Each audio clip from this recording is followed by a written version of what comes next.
technology intersects with social justice in the classroom. During our presentation, if you have any questions or comments, please use the chat box on your Collaborate screen. Personally, my interest in social justice began when I was working as a counselor and clinical case manager here in Seattle. During this time, I was working with clients who had multiple barriers to their recovery, and I experienced the frustrations they faced in trying to access resources on an almost daily basis. Since I've been here at CityU, my interest in this area has continued, and the faculty in the MAC program here prioritize social justice awareness and advocacy as a primary focus as we teach and train mental health counselors. As I mentioned, we would like to focus on the intersection between technology and social justice in the classroom. To begin, Joyce will share a few thoughts about how social justice and technology can be viewed as a paradox.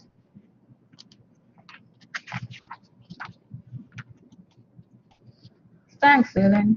My interest in social justice began at an early age in life.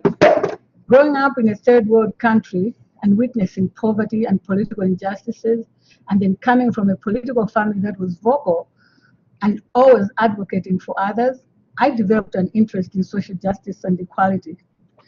Today, though, we are interested to share about the intersection between technology and social justice. In my readings, I found that in the 14th century, the new technology of printing changed the face of Europe, and it brought books and education out of the monasteries and spread them far and wide among people. Through print, social justice awareness was brought to the ordinary people. Most recent technologies that contribute in a practical way to social justice are, for example, public health, household appliances, high-tech medicine, and computers. These technologies have created convenience, but at the same time have had compensating negative effects to one group or another. The high-tech medicine and high-tech communication technologies are making the most rapid progress today.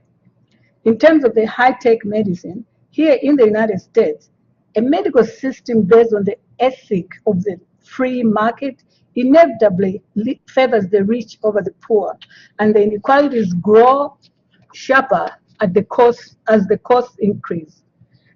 Similarly, in the world of high-tech computing and communications, there is a clash between economic forces driving technology and the needs of the poor people. Access to personal computers and the internet is actually like medical insurance. Almost everybody needs it, but most people do not have it. People who are wired and those that browse the World Wide Web can conduct their daily lives and business on the net and have tremendous economic and social advantages. Increasingly, jobs and business opportunities are offered through internet. Thus, access to the internet means access to well-paying jobs. In addition to Joyce's comments, I think that it's also important to highlight the role that technology plays in providing students with global awareness. Here at CityU, one of our core themes is strengthening global connections. With the use of technology, the world has become much smaller. We can use online virtual platforms such as Zoom or Skype or even Blackboard Collaborate to have real-time dialogues with colleagues from around the world. Access to technology provides students with an entry point into discovery. Students can access resources through the CityU library, through online search engines, or through listservs and databases that allow them to explore their curiosities about global conditions and issues. As you all know, the benefits of technology are ubiquitous in our culture. These are evident in all disciplines. One of my favorite examples of how technology has impacted our knowledge base has to do with the advent of the functional MRI machine. Since the early 1990s, scientists have discovered how the brain works in real time by observing brain functions while individuals complete different types of tasks.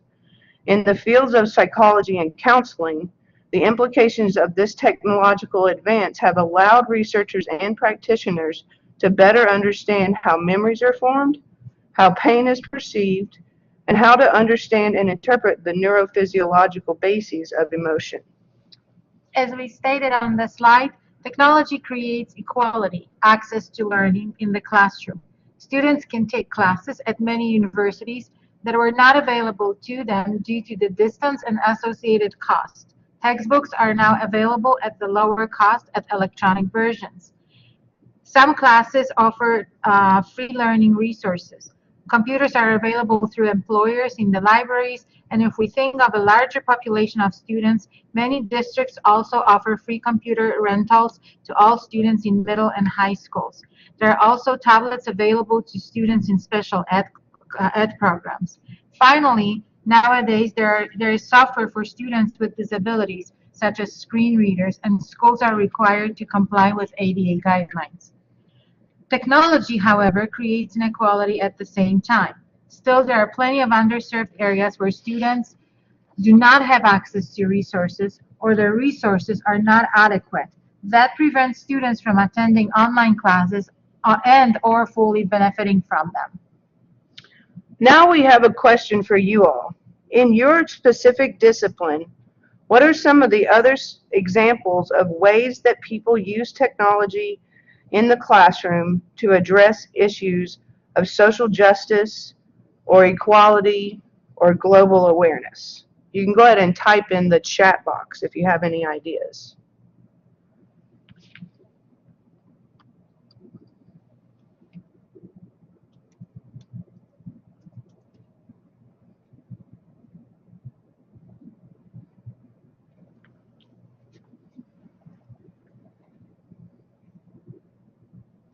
Okay, we'll go on. Be thinking about that. We'll come back to that in a bit. Next, we will discuss how technology has impacted the classroom. Well, talking about differences between rich and poor school districts, a landmark 2013 report from a group convened by the former Education Secretary, Anne Duncan, the Equity and Excellence Commission, reports that our system does not distribute opportunity equitably. Nationally, high poverty districts spend 15.6% less per student than low poverty districts do. And according to the U.S. Department of Education, that's according to the U.S. Department of Education. A 20% increase in per pupil spending a year for poor children can lead to an additional year of completed education, 25% higher earnings, and a 26% point education in the incidence of poverty in adulthood, according to the National Bureau of Economic Research. For all the progress in improving educational outcomes, among African American children, the achievement gap between more affluent and less privileged children is wider than ever. And this is noted by Sean Reardon of the Center for Education Policy Analysis at Stanford. The racial disparities are still a stain on American society, but they are no longer the main divider. Actually, today the biggest threat to the American dream is class. Technology has become such an integral part of educating students, says Brian Wilson, the superintendent of schools for the Ever RI School District. For us, he says, for us to be competitive globally, we need to give them the resources to be successful, that is students. And most rural telecom companies view their role as the glue that holds the community together. Man says, if they can connect the school, the library, and your home, they can open the whole window of the world in a rural community. On the positive side, technology in the classroom allows students access to present emerging knowledge. Students are pushed to think critically beyond their current capabilities. Students are learning faster, and technology serves to promote critical thinking skills if activities are intentional and well designed. Students have the opportunity to network with their peers and with subject matter experts through the use of technology. Students are able to access information rapidly and can use this information in real time. Basically, technology increases the knowledge base and connects students to the world. Also, technology allows for greater awareness. Students are exposed to the unfairness of situations and the inequalities evident across the globe. Let me use an example of Lake Washington School District. It is a very diverse district. Some parts of Redmond, Sammamish, and Kirkland are quite affluent, and kids do not need help with technology.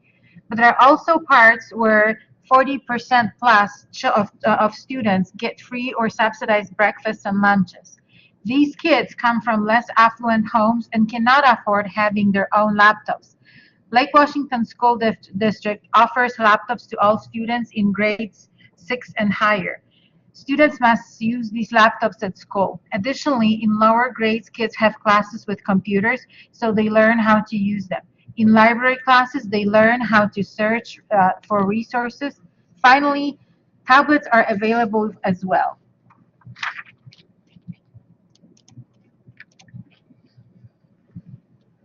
So we have a quote here which says,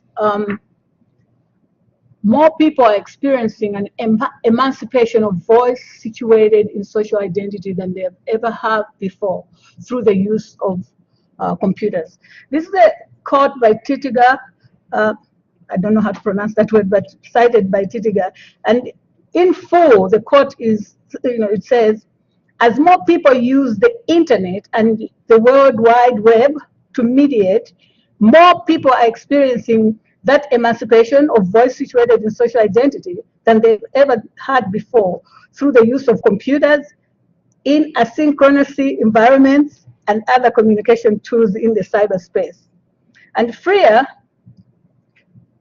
says, the fallacy of looking at the education system is like a bank, a large repository where students come to withdraw the knowledge they need for life.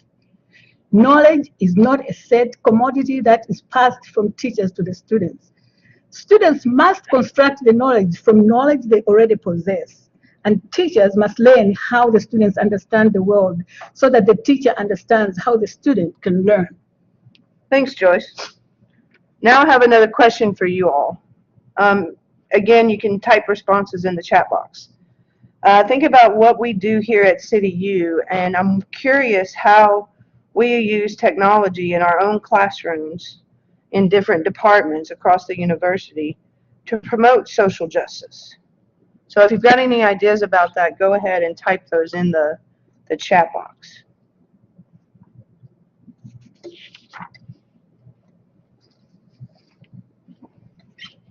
You guys are a quiet group. Mm-hmm.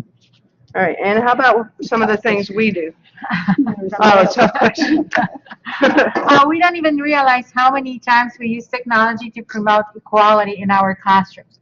For example, we use videos with documentaries, with movies, with different real life situations, case studies in our classes. We also use technology to access research.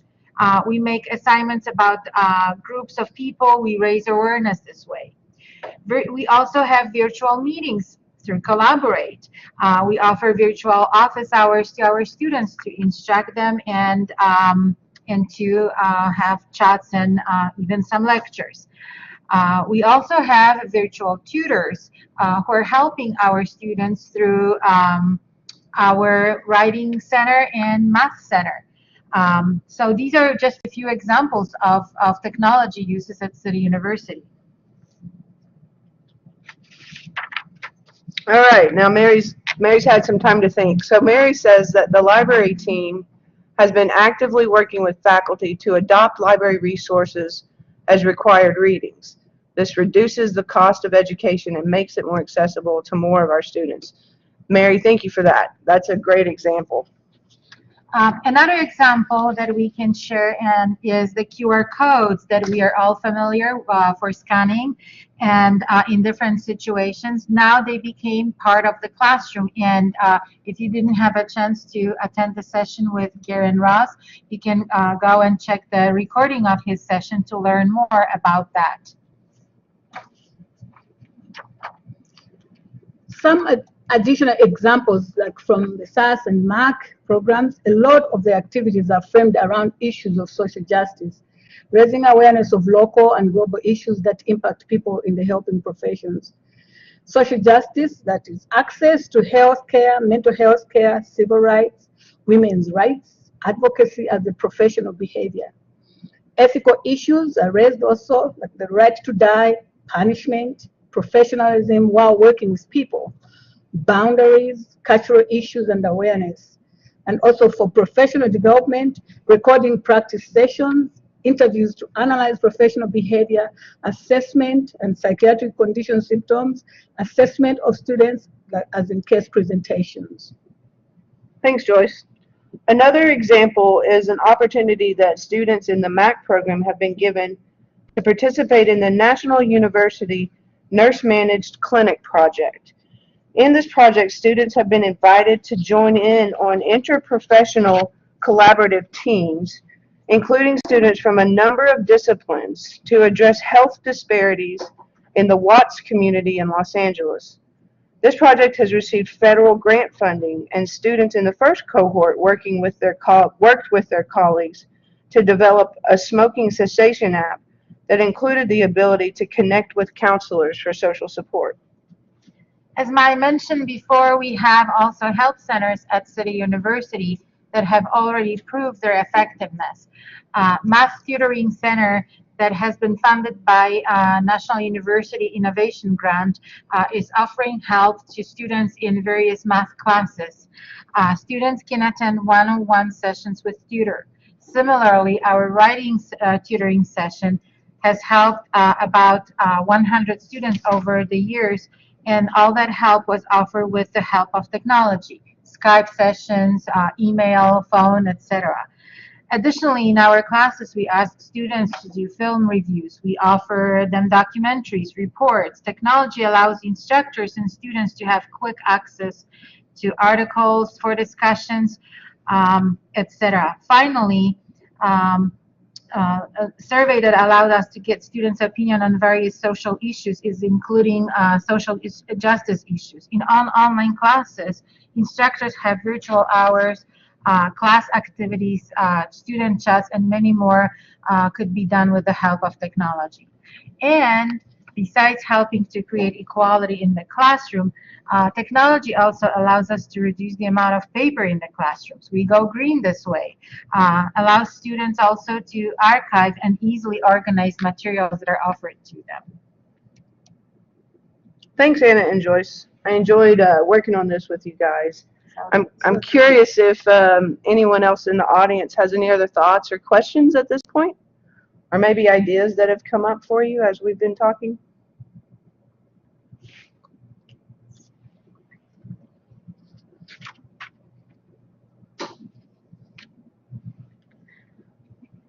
All right. Well, thank you so much for hanging out with us for a few minutes. Oh, wait, here we go.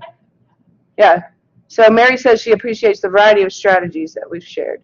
And Jenny's here in the room. What do you got, Jenny? I wanted Joel to put up a poll, like a yes, no. Do people currently use some of these strategies that you discussed?